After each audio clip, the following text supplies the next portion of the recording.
Well, as the number of COVID-19 cases decline, hospitals are urging patients not to delay treatment.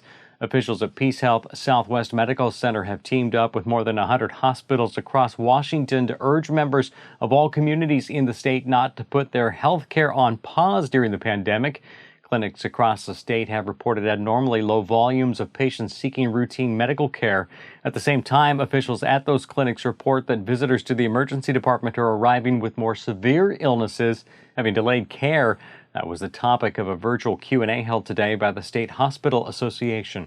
The stay home, stay healthy order had a major factor in regards to limiting the spread of the virus, but it was never meant to keep us or our patients from receiving the healthcare that they need. We have heard that there's beliefs that the healthcare system is so overwhelmed with taking care of COVID patients that we simply don't have the time to attend to others.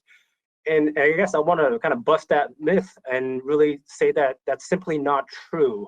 We are here for you with or without COVID. We had, people thinking that they would be able to tough it out at home and came in with perforated appendicitis, which is a larger procedure and involves more time and risk, which could have been prevented if they could have come in sooner. May is Stroke Awareness Month.